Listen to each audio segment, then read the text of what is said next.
Nós vamos hoje meditar do verso 1 até o verso 11. Texto de Paulo aos Romanos, capítulo 8, do verso 1 ao verso 11. Nós estamos na nossa série de mensagens na carta de Paulo aos Romanos. Nós estamos estudando sobre o Evangelho no centro da vida. Esse é o tema geral.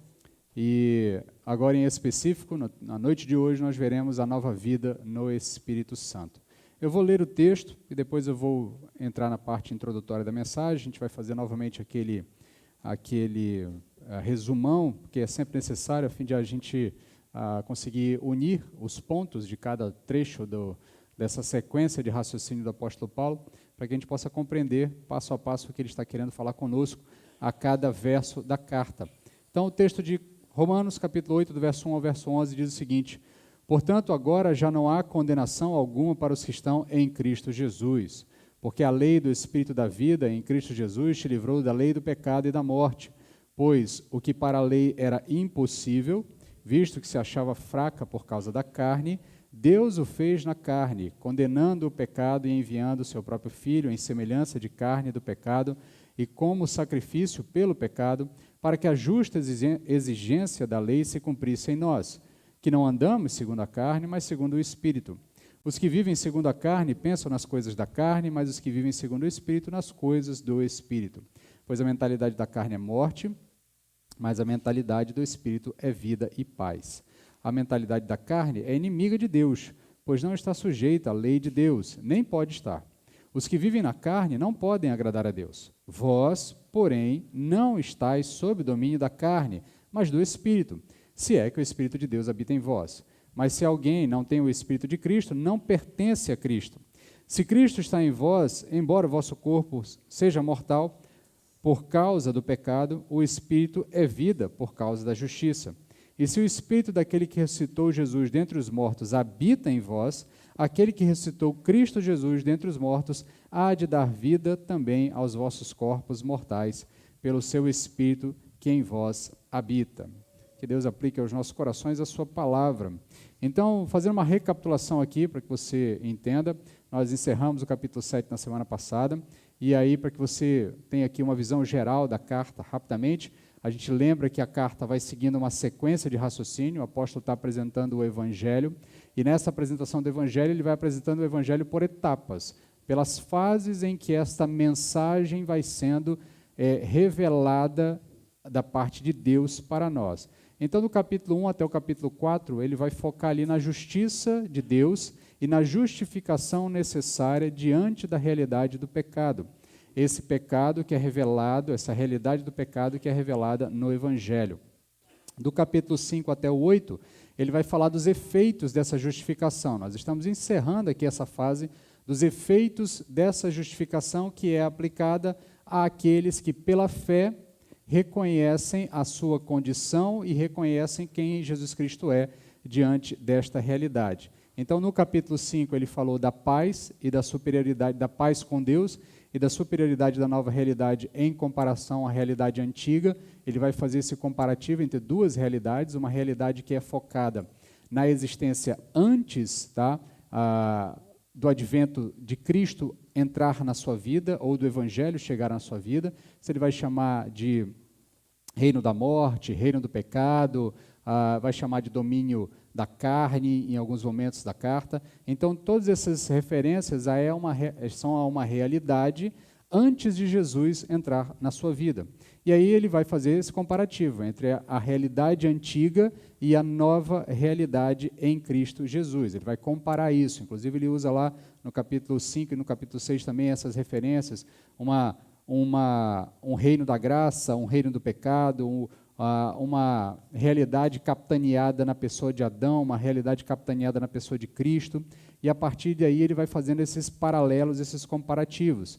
No capítulo 6 ele vai focar ali nas implicações da justificação, vai falar da união mística com Cristo, do nosso batismo, do simbolismo do batismo para nós, que não é apenas um mero cerimonial ou uma mera demonstração externa, mas pelo que o apóstolo Paulo nos apresenta, há um elemento de união mística de Cristo com aquele que está se batizando, porque no batismo nós participamos da morte, da ressurreição de Cristo.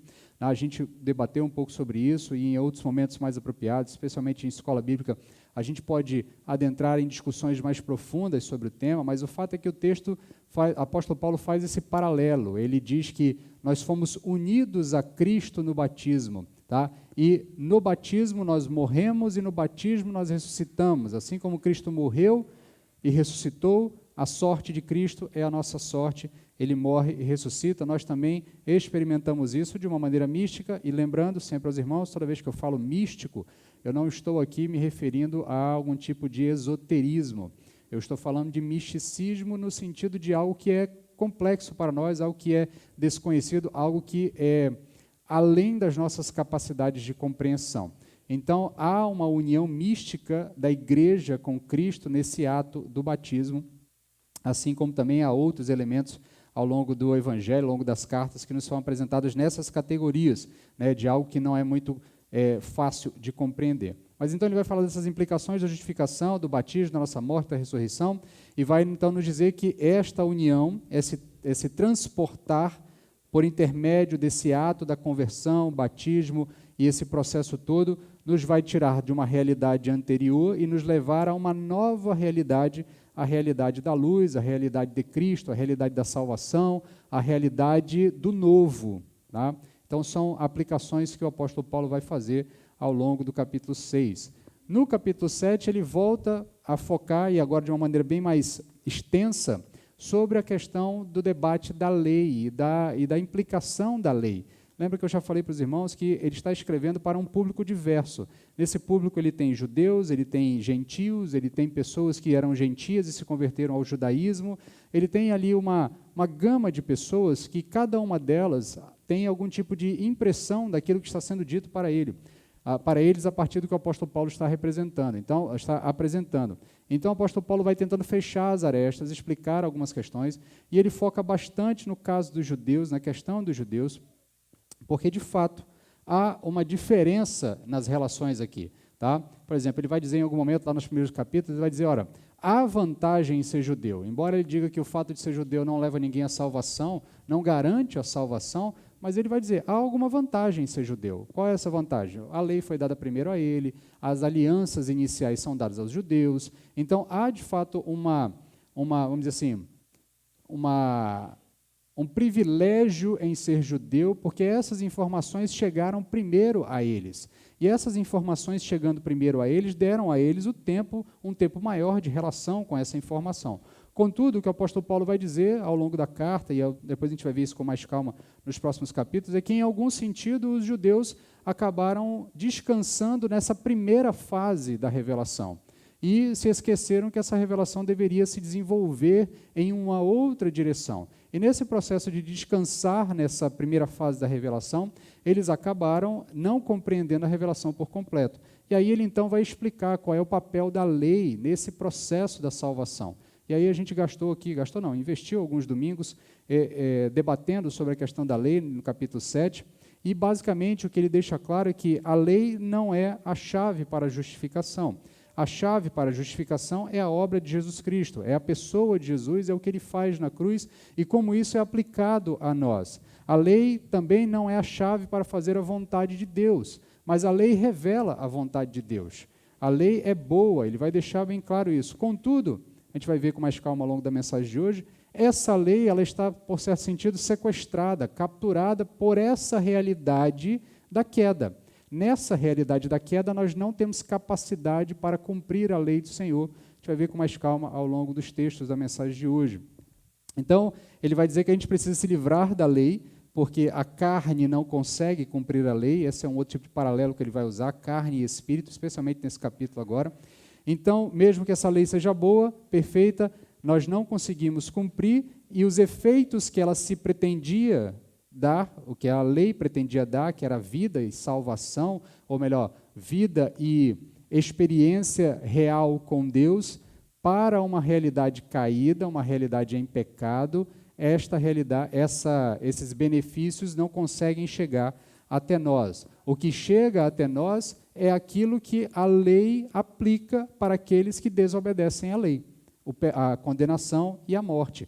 Por isso ele vai fechar ali a ideia, naquele capítulo 7, de que de alguma forma nós precisamos nos libertar da lei, nós precisamos nos separar da lei. E ele vai usar ali o elemento do casamento, né, a percepção judaica de casamento, para que a percepção judaica, a percepção da parte de Deus, né, que é a mesma que os cristãos vão ter sobre o que é o casamento. Então, nesse sentido, ele vai dizer que nós precisamos nos divorciar da lei para, divorciados dessa relação naquela antiga realidade, possamos adentrar numa nova realidade e agora sim, nesta nova realidade, sermos livres para conseguir de fato fazer a vontade de Deus. Então, por isso que o apóstolo Paulo vai dizer que ser liberto do pecado é também ser liberto da lei.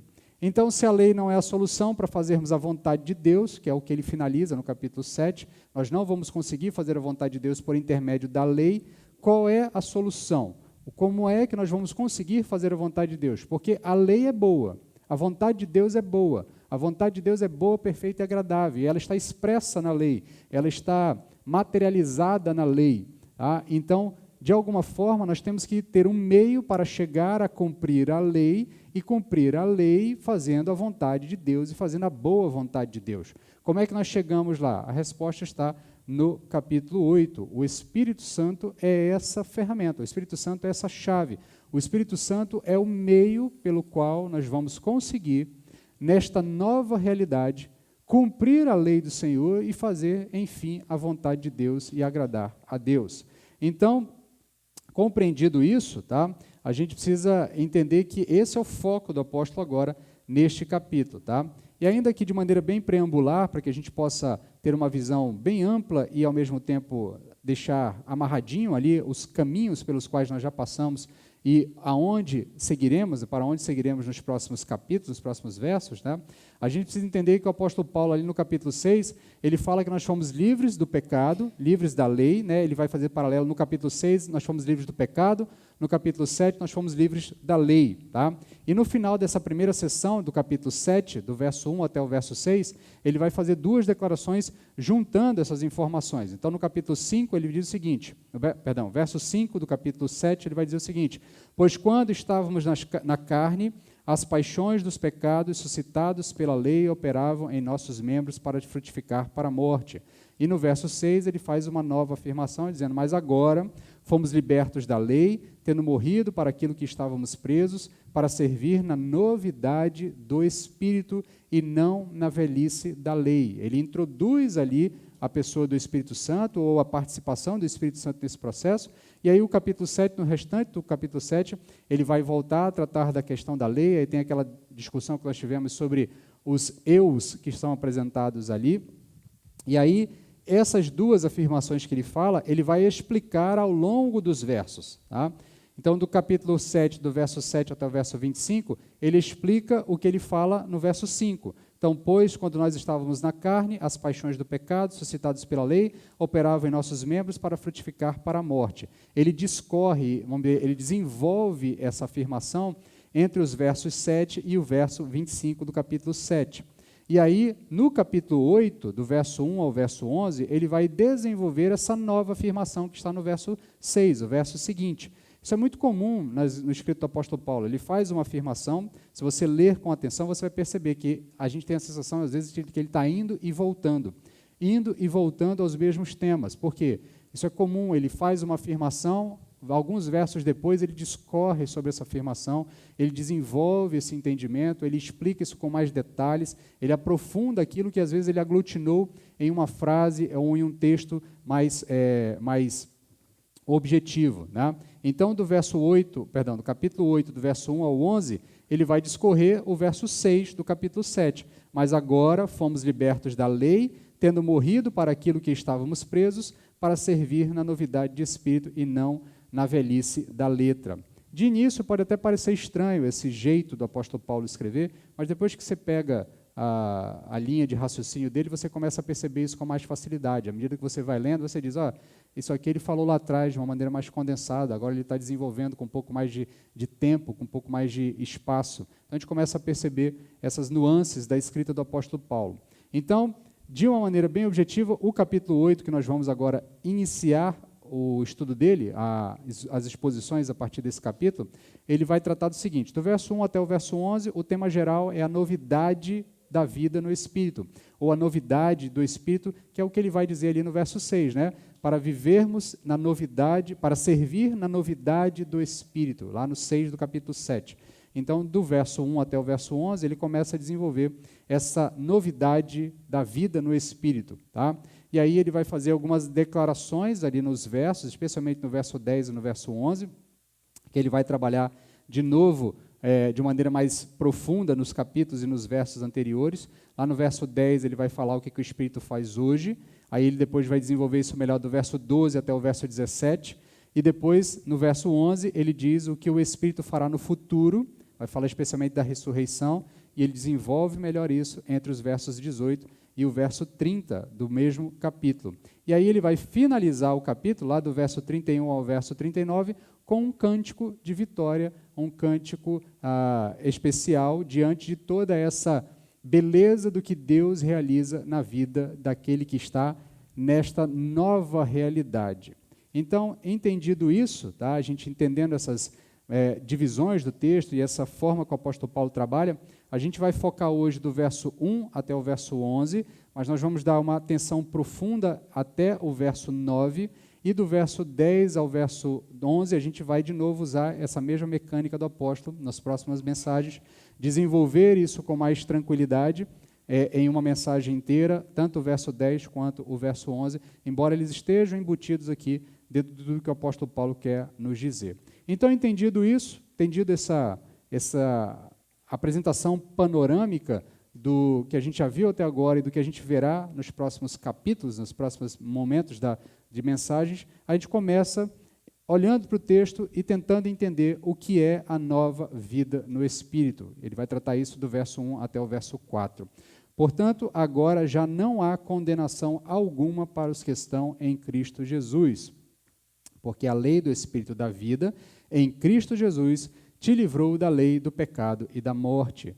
Pois o que para a lei era impossível, visto que se achava fraca por causa da carne, Deus o fez na carne, condenando o pecado e enviando o seu próprio Filho em semelhança da carne do pecado e como sacrifício pelo pecado, para que a justa exigência da lei se cumprisse em nós, que não andamos segundo a carne, mas segundo o Espírito.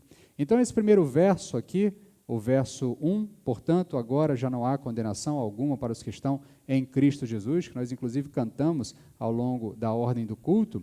Esse primeiro verso, ele pode ser lido como uma continuação da resposta que o apóstolo dá à sua própria indagação retórica que ele fez lá no capítulo 7, no verso 24, quando ele finaliza aquele momento de deparação com a sua realidade, a sua limitação diante do pecado. Ele então finaliza aquele momento dizendo: desgraçado homem que sou, quem me livrará do corpo desta morte?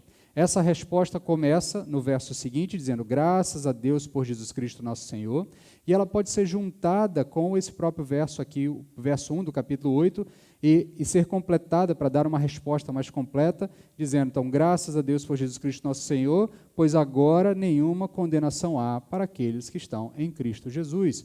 Então, essa é a resposta para esse homem que se encontra preso a um pecado que não lhe permite fazer aquilo que é bom, fazer aquilo que é a vontade de Deus. Jesus Cristo é a resposta, porque ele adentra na vida desse indivíduo e o retira dessa realidade e o leva para uma nova realidade, e nesta nova realidade nenhuma condenação há para aquele que está em Cristo Jesus. Então, nesse sentido, o apóstolo Paulo ele introduz o capítulo 8 com um advérbio de conexão. Então, portanto, diante do que nós já falamos, portanto, nós vamos concluir, então, que algo precisa ser dito. Qual é a conclusão?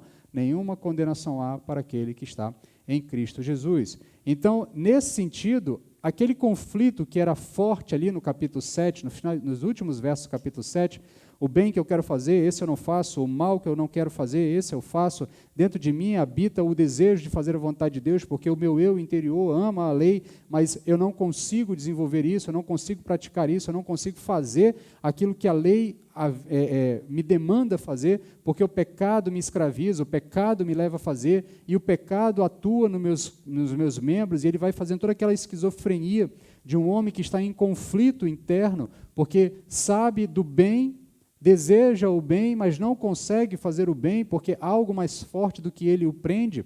Esse conflito some no capítulo 8. Esse conflito some e dá lugar a uma afirmação que é feita no verso 2, que diz: a lei do Espírito da vida em Cristo Jesus te livrou do pecado e da morte. Então, há agora uma afirmação sobre esse indivíduo, aquela esquizofrenia, aquela luta interna, aquela luta, aquela dificuldade de entrar em paz com a sua vontade, com o seu desejo e com as suas ações, ela passa agora a uma outra realidade dentro do verso 2, porque essa lei do Espírito, ela livra o indivíduo, mediante Cristo Jesus, livra ele desse domínio do pecado que o fazia fazer o que ele não queria fazer.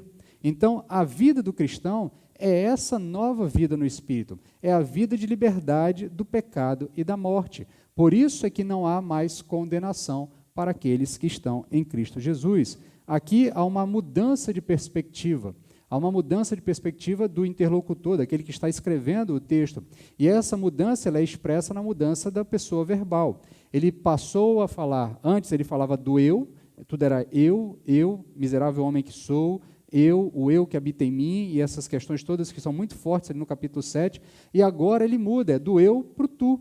Então, há uma afirmação agora que é feita de uma perspectiva externa. Enquanto no capítulo 7 é uma análise interna, o indivíduo olhando para si mesmo e chegando a conclusões sobre a sua derrota diante do pecado, agora no capítulo 8 é um indivíduo externo fazendo afirmações sobre ele, sobre a realidade desse indivíduo que é tirado de uma realidade de derrota e levado para uma realidade de vitória. Então, enquanto no capítulo 7 a perspectiva é humana e subjetiva, agora essa perspectiva, ou melhor, essa perspectiva que é humana e subjetiva, ela é limitada diante da realidade do pecado que controla o indivíduo. No capítulo 8, a afirmação é feita de um ponto externo para o interlocutor. Te livrou, alguém te livrou, algo externo a você te livrou dessa realidade que lhe dominava e que lhe aprisionava. E essa perspectiva é a perspectiva de Deus para nós. É a perspectiva da obra de Deus para as nossas vidas, da obra de Cristo para as nossas vidas. Meus queridos, isso é essencial para nós compreendermos o derradeiro fato de que o Evangelho proclama algo sobre nós. Ele proclama uma realidade sobre as nossas vidas. Ele proclama um estado que é definitivo sobre nossas vidas. Aquele que se apodera pela fé da obra de Jesus Cristo, e eu já expliquei em outras mensagens o que é se apoderar pela fé, não é um ato de confissão positiva, não é um ato de domínio ou um ato de esforço pessoal, mas é um ato de humilhação, de compreender que você não tem forças. Então, pela fé, você recebe aquilo que outro fez em seu favor. Então, o indivíduo que pela fé se apodera da mensagem do Evangelho, sobre ele é feito algumas declarações. Nós falamos muito isso quando falamos da justificação. Quando Deus diz que nós fomos justificados mediante a fé em Cristo Jesus, e por isso temos paz com Deus, isso não é apenas uma sugestão para você, isso é uma afirmação de Deus para você que se apodera dessa realidade mediante a fé, mediante o que Cristo Jesus fez na cruz. Então, na sua caminhada de fé, você pode até, de vez em quando, se sentir como o eu do capítulo 7, nesse conflito interno. Eu quero fazer uma coisa, mas não consigo, o bem que eu desejo fazer, eu não faço, eu me pego de vez em quando voltando aos mesmos problemas, cometendo os mesmos pecados, então eu fico nesse conflito. Eu sei o que é bom, mas eu não consigo fazer o que é bom. Então, nesse processo, você pode até se pegar tendo essa sensação subjetiva desta realidade. Mas o fato é que esta não é a afirmação nem a perspectiva de Deus sobre você. A perspectiva de Deus sobre você é que você está justificado, é que você está livre do pecado e que nenhuma condenação há para aquele que está em Cristo Jesus. Então, nesse sentido, você pode até em algum momento se sentir no seu conflito. Poxa, não consigo fazer, estou pecando, ainda estou tropeçando, mas o fato é que Deus olha para você e lhe vê justificado. E isso é importante. É importante entender isso, por quê? Porque na medida que nós entendemos isso, nós lidamos melhor com os tropeços da caminhada de fé. Nós lidamos melhor com as frustrações de muitas vezes nós não conseguirmos vencer algumas amarras com o mundo antigo, com a realidade antiga. Nós não conseguimos muitas vezes nos libertar do dia para a noite do desejo, e aqui usando o paralelo do povo de Israel no deserto, muitas vezes nós desejamos as cebolas, nós desejamos os temperos do Egito, mas o problema é que o Egito é escravidão, e essa cebola vem acompanhada de chicote, vem acompanhada de prisão, de grilhões. Então, às vezes, a gente está com saudade da cebola, mas a gente se esquece dos grilhões, aí a gente esquece de olhar para as nossas mãos, que agora estão livres. Elas estão, não há mais o peso do chicote nas nossas costas, do pecado determinando o que nós vamos fazer. Então, nesse sentido, você pode até muitas vezes se pegar, poxa, mas as cebolas eram tão gostosas. Tá? Mas o fato é que Deus olha para você e olha para essa sua situação e diz, você está livre, lembre-se disso, você está liberto, lembre-se dessa realidade. E isso nos dá forças para muitas vezes olhar para nossas mãos e dizer, de fato, estou livre, eu não preciso mais das cebolas. De fato, eu tenho algo melhor do que as cebolas do Egito.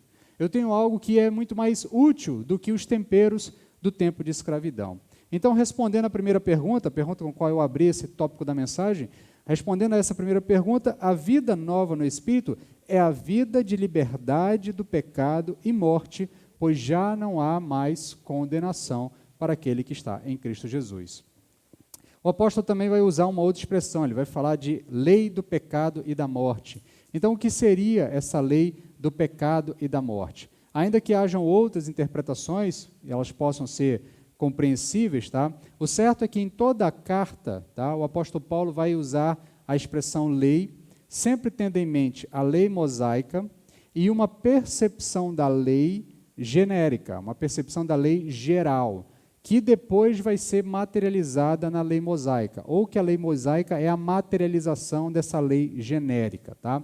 Então, por exemplo, quando ele vai falar em alguns momentos da carta, falando sobre a lei, muitas vezes ele é bem objetivo, ele faz referências diretas à lei, por exemplo, do próprio capítulo anterior, quando ele estava falando de como a lei suscita em nós o desejo pelo pecado, ele vai usar o 10º mandamento. Eu não saberia que cobiçar é pecado se a lei não dissesse não cobiçarás. Então ali há uma referência direta ao fato de que ele está tratando da lei mosaica, do Pentateuco. Mas em outros momentos, como ele faz lá no capítulo 2, do verso 13 ao verso 15, ele vai falar de uma lei geral que está muitas vezes ligada àqueles que não têm a lei mosaica diretamente, ou até mesmo aqueles que ainda nem sequer tinham tido acesso à lei mosaica, porque a lei mosaica ainda não tinha chegado na história, na linha do tempo. Tá? Ele vai dizer o seguinte, capítulo 2, do verso 13 ao verso 15, pois diante de Deus não são justos que somente ouvem a lei, mas os que praticam, estes serão justificados. Aí no verso 14 ele abre um parêntese, literalmente, na sua Bíblia aí, provavelmente deve ter um parêntese, deve ter alguma identificação. Ele está, de fato, fazendo aqui uma explicação do que ele está dizendo aqui no verso 13. É um parêntese mesmo, ele fez uma afirmação do verso 13, e aí no verso 14 e no verso 15 ele explica essa afirmação.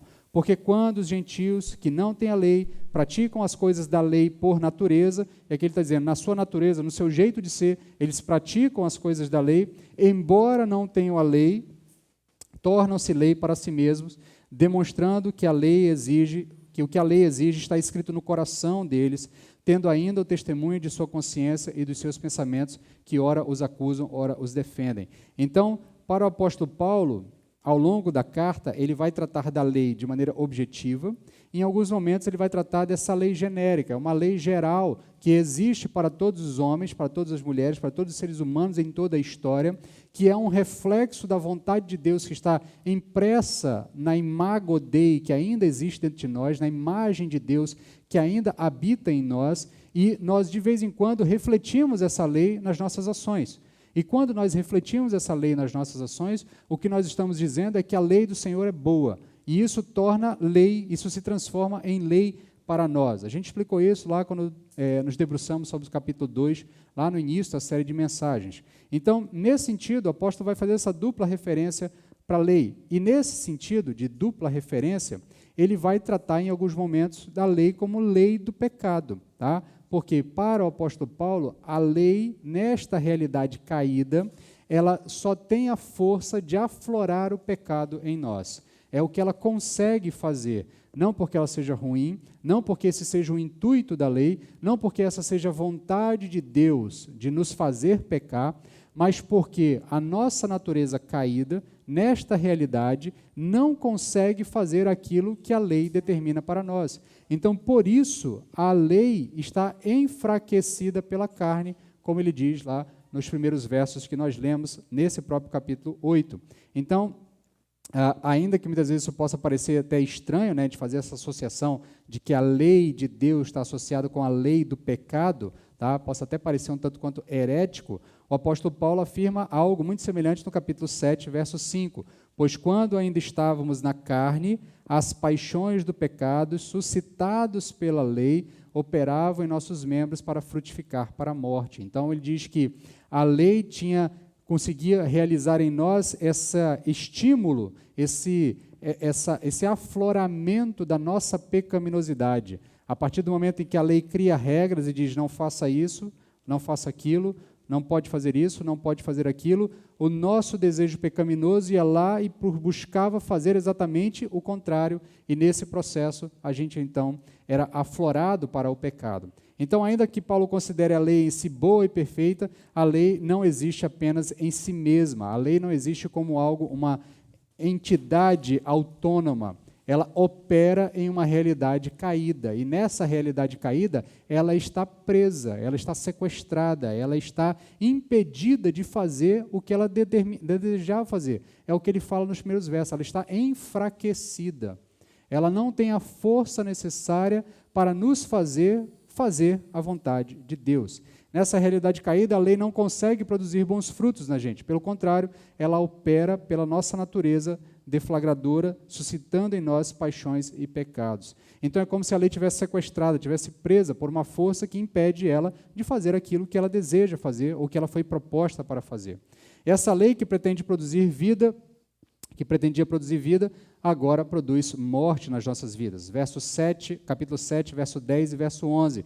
E descobri que o mandamento que era para mim vida se tornou em morte, porque o pecado, aproveitando-se da ocasião dada pelo mandamento, enganou-me, por meio dele me matou. Por isso o apóstolo Paulo fala na necessidade de nós nos livrarmos da lei e nos livrarmos da carne, porque a lei é uma realidade carnal, na realidade carnal, não consegue produzir vida, ela só consegue produzir morte. Entendam aqui, me acompanhem no raciocínio, eu vou falar constantemente sobre essas duas realidades. Então, eu falei lá no início, tentei deixar bem claro e vou repetir ao longo da exposição para que isso fique bem claro. O apóstolo Paulo trata de duas realidades. Uma realidade onde a lei não consegue fazer o que ela foi proposta originalmente, e uma outra realidade que ele vai apresentar ao longo dos versos, onde sim, nessa realidade, a lei consegue produzir aquilo para o qual ela foi proposta, aquilo para o qual ela foi inicialmente produzida. Então é necessário nós adentrarmos em uma nova realidade, essa realidade que o apóstolo Paulo vai chamar de espírito da vida, e essa realidade é a realidade em Cristo Jesus. E aí, então, a gente pode continuar na exposição, nos versos, e entender o que é a lei do Espírito da vida. A lei do Espírito da vida é a realidade operada em nós pelo Espírito de Deus, que nos livra da condenação, da morte e nos dá, então, vida. É isso que ele vai afirmar nos primeiros versos que nós lemos no capítulo 8. Essa realidade é a realidade da salvação. Por isso que ela só pode existir na pessoa de Jesus Cristo, porque é na pessoa de Jesus Cristo que nós encontramos a salvação. E essa realidade, a realidade do Espírito, a realidade da vida nova no Espírito, é uma realidade que se opõe à realidade da carne e à realidade da morte. Então, verso 6 do capítulo 8, pois a mentalidade da carne é morte, mas a mentalidade do Espírito é vida e paz. E por que a gente apenas não chama isso de salvação? talvez fosse mais fácil, ou uma maneira mais objetiva. Não, essa é a realidade da salvação. Por que o apóstolo Paulo usa essas expressões de espírito, realidade do espírito, vida no espírito, mente do espírito? Porque o que o apóstolo Paulo está querendo enfatizar é que isso é uma nova realidade. E você precisa compreender isso. Deixe-me tentar aqui ser um pouco mais objetivo. Às vezes eu vou me perdendo no texto aqui, vou sendo um tanto quanto prolixo, e talvez eu vá falando, para mim faz sentido, mas para os irmãos não esteja fazendo sentido. Mas tente compreender. O que o Evangelho diz a você é que na pessoa de Cristo, uma nova era, e aqui entenda, tá, nada a ver com movimentos esotéricos, uma nova era se iniciou na sua vida. Uma nova realidade. Uma realidade que é desassociada de tudo que você experimentou antes, de toda a sua realidade anterior. Você é introduzido em uma nova realidade. Nessa nova realidade, tudo muda. A sua perspectiva de vida muda, os seus planos mudam, a sua forma de lidar com as coisas da vida muda, a sua forma de lidar com as frustrações, com as alegrias, com as vitórias, com as derrotas. Tudo muda, porque agora é uma nova realidade. O processo de santificação é nós sairmos mentalmente e no nosso comportamento, e aqui entendam, tá? Eu não quero parecer nenhum coach de Instagram, tá? Não é só uma questão de mudança de mindset, não, tá? É que, de fato, você precisa internalizar uma informação, porque essa informação internalizada, ela começa, então, a produzir ações na sua vida. Então, você precisa entender que houve uma mudança na sua vida a partir do momento da conversão. Você foi tirado de uma realidade e transmitido a uma outra realidade. E nesta outra realidade, a sua vida é outra. É um outro padrão, é uma outra vida, são outros paradigmas, é uma outra realidade. Por isso o apóstolo Paulo insiste tanto nesses contrastes: morte, vida, espírito, carne, trevas, luz, Adão, Cristo. Por isso ele faz tantos contrastes constantes ao longo da carta, para que você entenda, antes de Cristo você estava em uma realidade caída, que está se desfazendo, ela está sendo consumida, e um dia ela será totalmente destruída. Na pessoa de Cristo você é introduzido em uma nova realidade que está sendo implantada, desenvolvida e deflagrará em novos céus e nova terra, em uma realidade eterna. Então isso é necessário nós compreendermos, porque se a gente entender onde a gente está, a gente começa então a se comportar de acordo com essa nova realidade. Tá? Então, seguindo aqui no texto, a lei de Deus, tá? Quando o apóstolo Paulo enfatiza essa nova realidade, ele quer dizer que é nessa realidade, tá? Nessa realidade, a lei que antes produzia morte, agora finalmente pode produzir a vida. O que ele quer dizer, basicamente, é que agora, na realidade em Cristo, finalmente você pode fazer a vontade de Deus. Finalmente você pode cumprir a lei de Deus. Finalmente você pode colocar em prática na sua vida o Salmo 119, ou melhor, Salmo 119 também, mas eu estou citando aqui o Salmo 19, verso 7 e verso 8. Nesta nova realidade, o Salmo 19, verso 7 e verso 8 faz sentido na sua vida. A lei do Senhor é perfeita e restaura a alma. O testemunho do Senhor é fiel e dá sabedoria aos simples. Os preceitos do Senhor são retos e alegram o coração. O mandamento do Senhor é puro e ilumina os olhos. Na realidade caída, a lei é para nós o que está descrito no capítulo 7. Uma força que nos condena, uma força que nos aponta na direção da destruição, porque nós não conseguimos fazer a lei, a vontade da lei, a vontade do Senhor, a vontade de Deus. Mas nesta nova realidade, finalmente eu posso olhar para essa lei e dizer, agora sim, ela restaura a minha alma. Agora sim, ela me dá um testemunho fiel do Senhor, me dá sabedoria, e os seus preceitos são retos e alegram o meu coração. Nesta nova realidade, em Cristo Jesus, eu tenho prazer em fazer a vontade de Deus. Eu tenho prazer em seguir os estatutos do Senhor. Então agora, Romanos 7, finalmente se harmoniza com o Salmo 19. Então, a vida no Espírito, tá? Nessa nova vida do Espírito, agora na vida do Espírito, a vida no Espírito, a mesma lei que antes produzia morte, produz agora vida nas nossas vidas. Então, note a explicação que o apóstolo Paulo dá nos versos 3 e 4 do capítulo 8. Porque o que para a lei era impossível, visto que se achava fraca por causa da carne, Deus o fez na carne, condenando o pecado e enviando o seu próprio Filho em semelhança de carne e de pecado, e como sacrifício pelo pecado, para que a justa exigência da lei se cumprisse em nós, que não andamos segundo a carne, mas segundo o Espírito. Então, fica claro, pelas palavras do apóstolo Paulo, que nós não fomos salvos, nós não fomos libertos de uma escravidão, nós não fomos tirados de uma realidade caída e levados para uma nova realidade para vivermos sem lei, para vivermos à parte da lei do Senhor, para vivermos divorciado do que Deus revelou como sua vontade. Muito pelo contrário.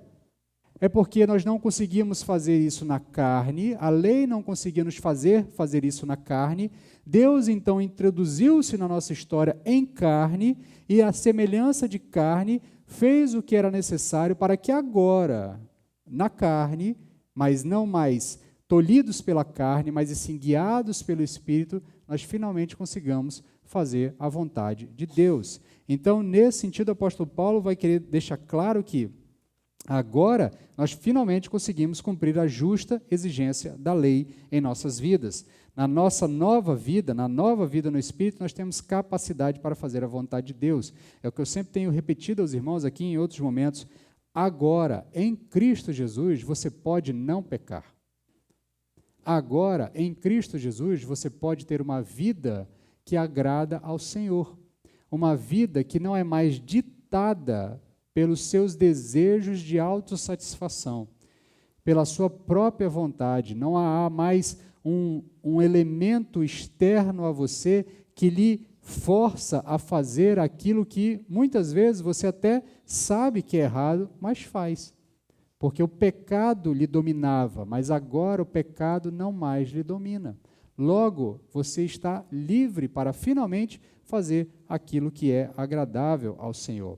Na nova realidade, por meio de Jesus, nós fomos libertos da escravidão, da carne e do pecado, e agora nós conseguimos fazer a vontade de Deus. E é bom destacar que essa nova realidade tem algumas peculiaridades, é sempre bom relembrar elas. Primeiro, ela é uma realidade em Cristo e no Espírito. É impossível você chegar nessa realidade se não passar pela pessoa de Jesus Cristo. É impossível chegar a essa realidade se não for introduzido na pessoa de Jesus Cristo. Por isso que o apóstolo Paulo vai dizer que no batismo nós somos unidos a Jesus Cristo. Porque é necessário nós morrermos e ressuscitarmos para adentrarmos nessa nova realidade.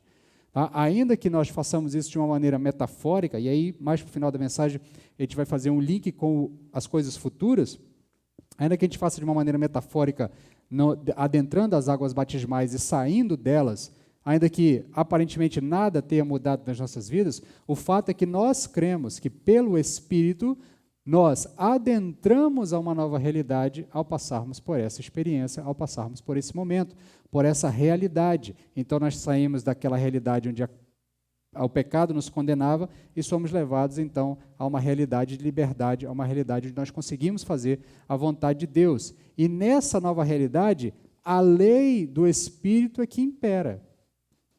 A lei do Espírito é que determina o padrão e aquilo que nós faremos nessa nova realidade. Então, estar no Espírito muda tudo, pois fora do Espírito, essa mesma lei, ela continua produzindo morte, mas agora no Espírito ela produz vida.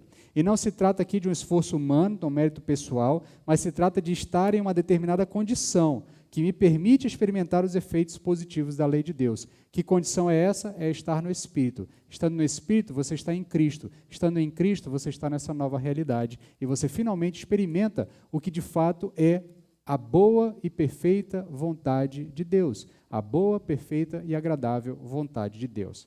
Finalizando, então, o que é estar no Espírito? É sobre isso que o apóstolo Paulo vai discorrer dos versos 5 até o verso 8. Os que vivem segundo a carne pensam nas coisas da carne, mas os que vivem segundo o Espírito, nas coisas do Espírito. Pois a mentalidade da carne é morte, mas a mentalidade do Espírito é vida e paz. A mentalidade da carne é inimiga de Deus, pois não está sujeito à lei de Deus, nem pode estar. Os que vivem na carne não podem agradar a Deus. Antes da gente finalizar a exposição, deixe-me só fazer aqui um pequeno parêntese, para que você compreenda melhor o que o texto quer nos falar. Quando o apóstolo Paulo fala, e os textos bíblicos falam de carne, tá? Tem sim uma conotação no sentido de desejos do corpo, tá? É porque, de uma forma moderna, de uma forma mais ocidental, toda vez que a gente fala de carne, a gente associa muito a questões de sexualidade, de desejo, de lascívia, de alguma coisa nesse sentido. E às vezes você olha para esse texto e na sua mente ficam só pensamentos sobre questões de pecados sexuais ou pecados envolvendo algum tipo de percepção negativa do sexo ou de uso indevido do corpo. O texto bíblico fala, sim, de carne nesse sentido, em alguns momentos, mas ele também usa essa expressão carne para falar daquilo que é material, daquilo que é de uma realidade que está em decomposição, de uma realidade que está se destruindo, de uma realidade que está sendo dominada pelo pecado. Essa realidade é a realidade da carne. A realidade do espírito é uma realidade é uma realidade que está sendo implantada, que está sendo desenvolvida, que será implantada em definitivo na volta de Jesus Cristo, mas é um contraste entre aquilo que está se desfazendo e aquilo que está se construindo para a eternidade. Tá? Então, quando o apóstolo Paulo está falando de carne, especialmente nesses trechos aqui que nós estamos estudando, não limite o seu pensamento apenas a questões de cunho sexual ou de cunho de mau comportamento sexual. Vai muito mais além disso, vai da questões de percepções terrenas, de um olhar para a vida a partir de uma perspectiva terrena. E a realidade espiritual é um olhar para a vida a partir de uma perspectiva eterna, de uma perspectiva que considera não só o que acontece agora, mas o que me é prometido e que me é garantido que acontecerá na eternidade e no futuro. Então, esta é uma realidade onde eu não apenas olho para o meu tempo presente, mas eu olho para o tempo presente entendendo que esse tempo presente caminha em direção a uma realidade futura. Por isso ele vai fazer essa ênfase em duas mentalidades, a mentalidade da carne e a mentalidade do espírito. E estar no espírito é ter a mente do espírito.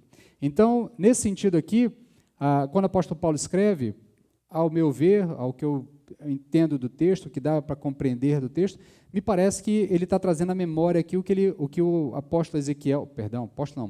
profeta Ezequiel nos diz lá no capítulo 36, do verso 22 ao verso 28.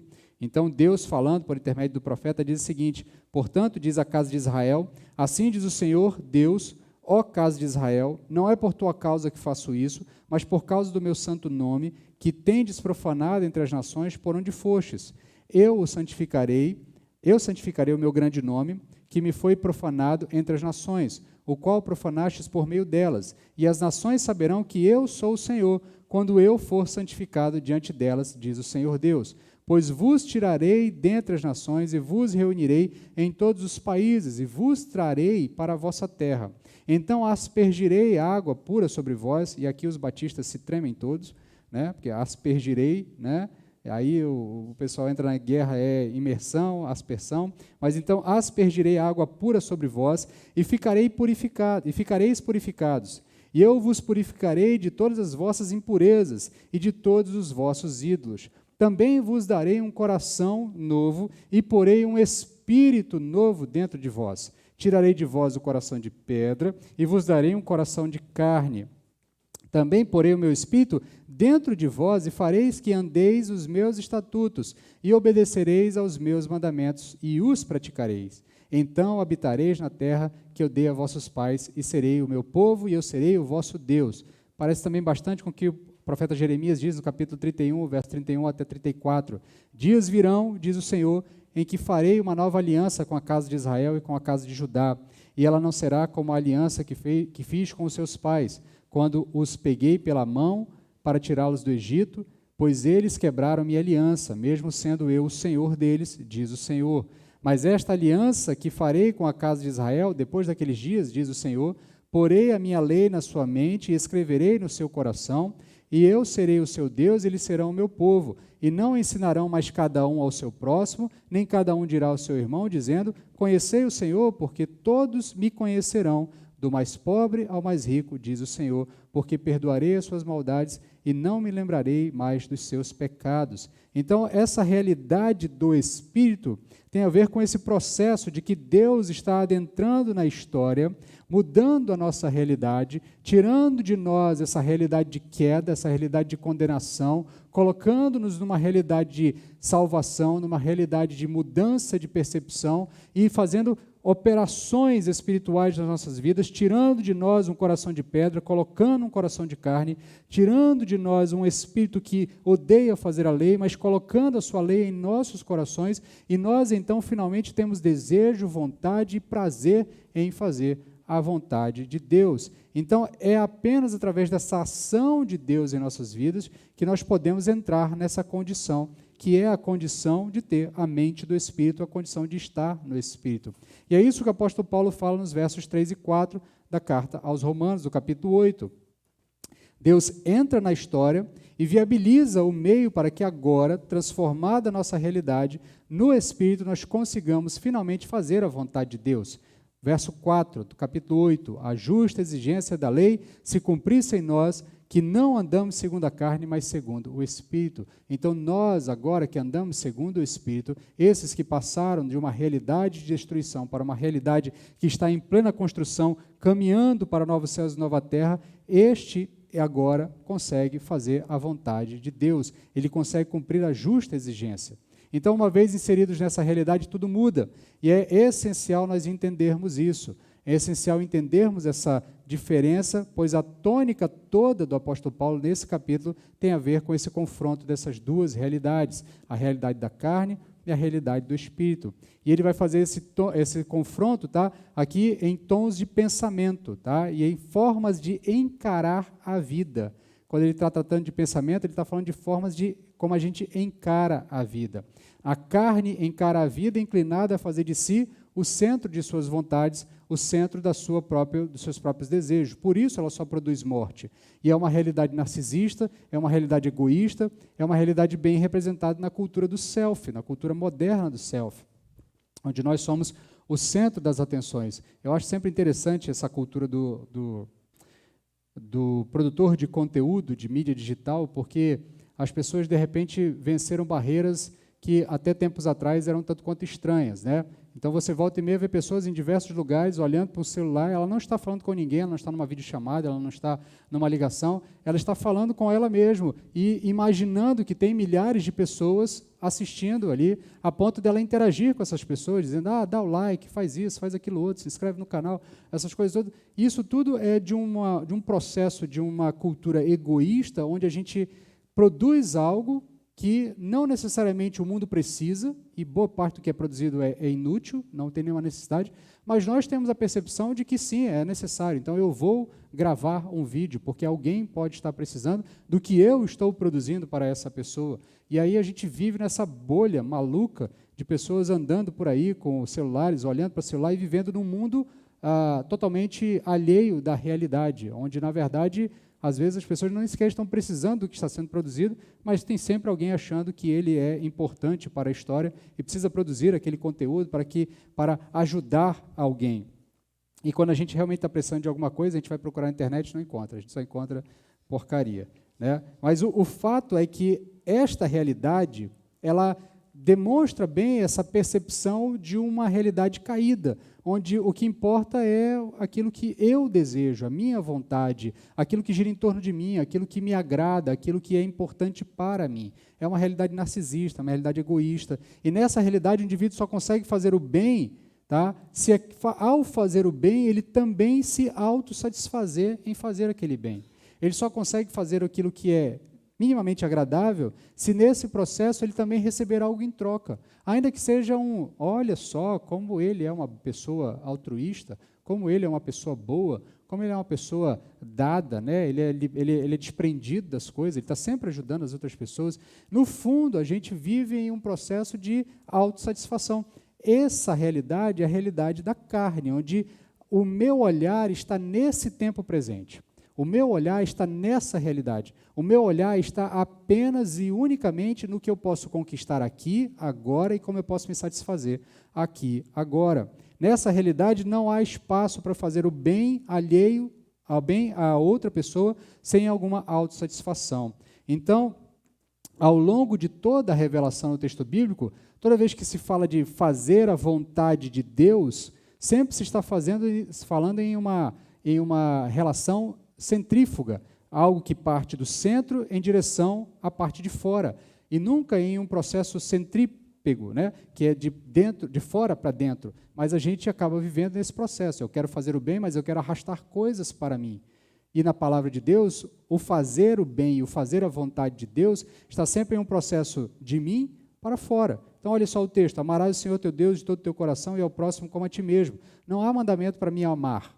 Tá? Alguns até dizem que Deus não fica falando à toa, né? Ele já pressupõe que a gente é egoísta o suficiente para se amar, então ele não precisaria dar esse mandamento para a gente. Mas isso é apenas uma forma jocosa, ou uma forma mais divertida de olhar o texto, mas o fato é que a ordem é para que nós amemos ao próximo e a Deus. A ordem é para que nós nos direcionemos para fora e para cima, e não para dentro de nós mesmos. Então, Mateus capítulo 20, do verso 26 ao verso 28, ao contrário, quem deseja ser importante entre vós, que sirva primeiro, sirva os demais, e quem quiser ser o primeiro entre vós, que também se torne escravo, assim como o Filho do Homem não veio para ser servido, mas para dar a sua vida, não veio para ser servido, mas para servir e dar a sua vida como único resgate por muitos.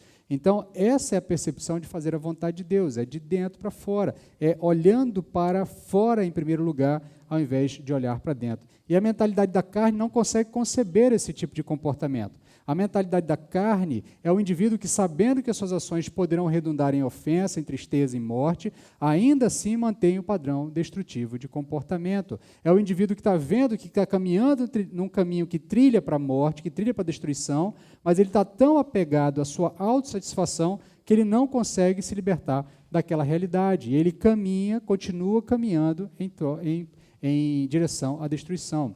Eu, ouvindo um pregador comentando sobre esse texto, ele deu um exemplo que eu achei até bastante interessante. Ele diz, é o indivíduo que, conhecendo a história do Titanic, permanece no Titanic, mesmo sabendo que o Titanic vai afundar, só para poder dizer que ele está no Titanic.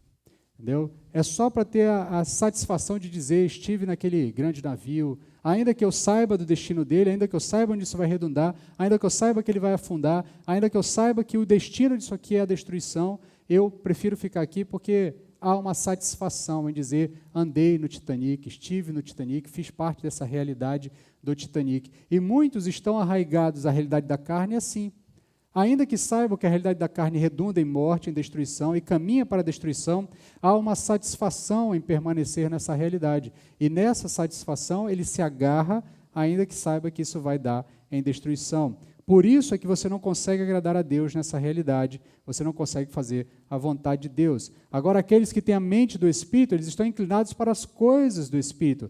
E as coisas do Espírito são vida e paz. As pessoas que têm a mente do Espírito estão ocupadas com as coisas que o Espírito se ocupa, aquilo que ocupa a mente do Espírito. Então, essas pessoas elas têm a sua mente ocupada pela nova criação, porque o que o Espírito está ocupado em fazer é nos revelar a nova criação. A tarefa do Espírito é nos revelar a nova criação, é nos fazer conhecer aquilo que Cristo está preparando para nós, aquilo que Cristo tem preparado para nós.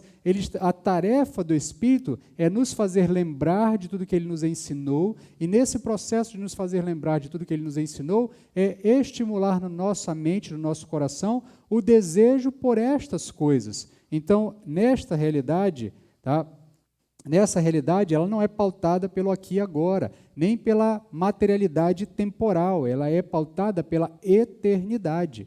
Ter a mente do Espírito é estar atento à realidade do reino da graça e da vida eterna. É o indivíduo que está ciente que em Cristo uma nova realidade foi inaugurada, e ainda que essas realidades, a antiga e a nova, estejam sobrepostas, a velha e a nova, ele vive como se já estivesse na nova realidade. E é por isso que essas duas realidades, e é porque essas duas realidades ainda estão sobrepostas, que você ainda experimenta elementos da realidade antiga, mas ainda que você experimente elementos da realidade antiga, você vive como se estivesse na nova realidade. É por isso que você ainda sofre, é por isso que você ainda tropeça de vez em quando, ainda peca, mas você não vive como se o pecado fosse a ordem do dia. Você vive em uma realidade onde o pecado já não mais domina você. Por isso você se levanta, sacode a poeira, pede perdão a Deus e segue em frente. E caminha em direção a esta nova realidade. Por quê? Porque você tem plena consciência de que nenhuma condenação há para aquele que está em Cristo Jesus. Você tem plena consciência de que nesta nova realidade tudo se fez novo. Você tem plena consciência de que nessa nova realidade você não está preso ao pecado. Você está livre. Ainda que essas duas realidades estejam sobrepostas e você experimente elementos de uma realidade e da outra, você não vive como quem vive na realidade antiga, você vive como na realidade futura, na realidade eterna. Então, consciente dessa sobreposição de realidades, aquele que tem a mente do Espírito vive de acordo com a nova realidade e não de acordo com a antiga realidade. Ele vive aqui como se já estivesse na nova realidade. É isso que a gente chama de expectativa escatológica. É isso que o crente precisa reaprender a alimentar constantemente no seu coração. Nós não estamos em casa, meus irmãos. Nossa casa é novos céus e nova terra. Nós não estamos em casa, nós caminhamos, como diz o cântico, para Canaã. Nós estamos indo em direção à terra prometida. Então, nessa situação de sobreposição de realidades, a nossa vocação já foi dita pelo apóstolo Paulo lá no capítulo 6, verso 11. Assim também considerai-vos mortos para o pecado, mas vivos para Deus em Cristo Jesus. Ter a mente do Espírito é viver essa nova realidade, se considerando morto para o pecado e vivo para Deus. Então, as minhas decisões são pautadas a partir dessa perspectiva. Eu tomo decisões pautadas na realidade de que eu não sou mais escravo do pecado. Eu estou morto para o pecado e estou vivo para Deus. Eu faço minhas escolhas de relacionamento, de vida, de dia a dia, daquilo tudo que eu faço na minha caminhada de fé, como eu lido com meu marido, com minha esposa, com meus filhos, com meu patrão, com meus empregados, com o meu dinheiro, com as minhas posses, com o que quer que esteja nas minhas mãos, eu tomo as minhas decisões pautadas nessa realidade de que eu não sou mais preso ao pecado, mas que eu estou vivo para Deus. Vivo para Deus para fazer a vontade de Deus. Não é por outra razão que o apóstolo Paulo inicia o capítulo dizendo: não há mais condenação para aqueles que estão em Cristo Jesus. Então, o que tem a mente do Espírito vive no que já é real. Quem tem a mente da carne vive naquilo que ainda está se destruindo. Aquele que tem a mente no Espírito vive em algo que, ainda que nós ainda não tenhamos adentrado por completo, para nós já é real. Nós adentramos pela fé. Mais para frente, o apóstolo Paulo vai dizer, falando sobre essa questão da espera, na própria carta ele vai dizer, ora, aquilo que se vê não se espera, porque se eu estou esperando, eu não posso ver, mas a minha esperança é na certeza do que eu vou alcançar. Então, nesse sentido, eu caminho sabendo para onde estou indo. E caminho de acordo com esta realidade para onde eu estou indo. A nova vida no Espírito é uma vida de constante expectativa escatológica, como o apóstolo Pedro nos diz na segunda carta dele, capítulo 3, verso 13. Nós, porém, segundo sua promessa, aguardamos novos céus, nova terra, nos quais habitam a justiça. Isso é ter a mente do Espírito, é ter a sua mente ocupada não apenas pela sua expectativa do novo, mas pela realidade do novo que já é experienciada por você.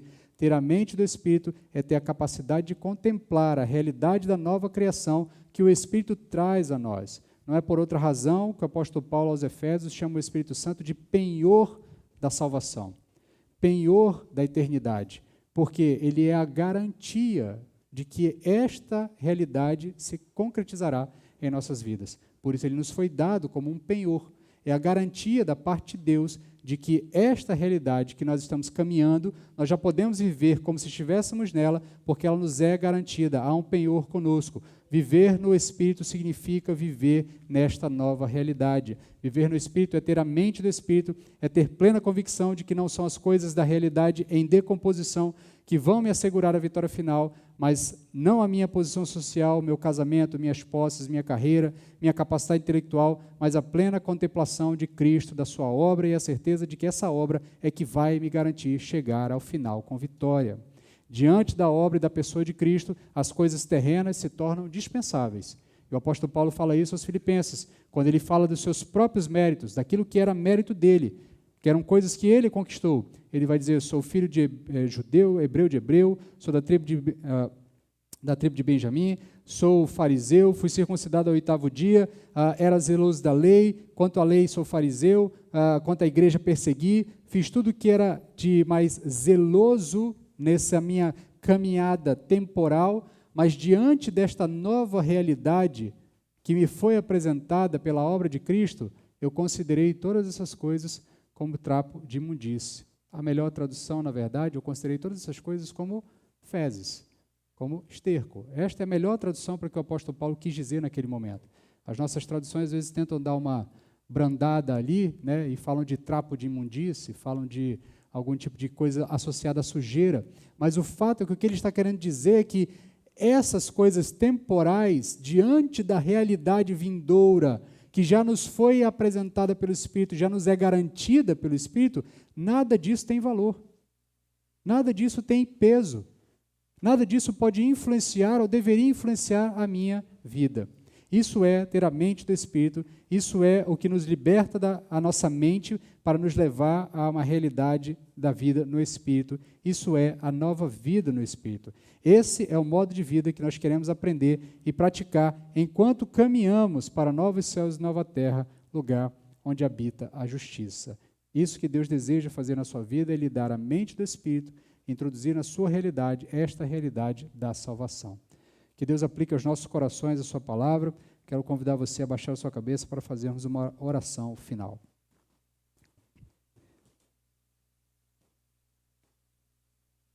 Senhor, tem misericórdia de nós, Pai, e eu te peço que aplique aos nossos corações a tua palavra e especialmente aplique aos nossos corações essa realidade que o Espírito Santo está apresentando a nós a partir da obra de Cristo Jesus.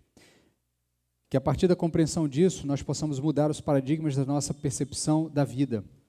Que as nossas escolhas, o nosso comportamento, a nossa forma de viver seja pautada não por uma realidade terrena e temporal que está se decompondo, está se destruindo, mas ela passe a ser pautada por essa realidade eterna, a realidade onde fomos livres do pecado, a realidade onde nós não somos mais escravos do pecado, onde nós podemos ter prazer e plena satisfação em cumprir a tua vontade, em fazer a tua vontade, uma realidade em que nós somos livres, uma realidade em que nós somos nova criatura, a realidade em Cristo Jesus.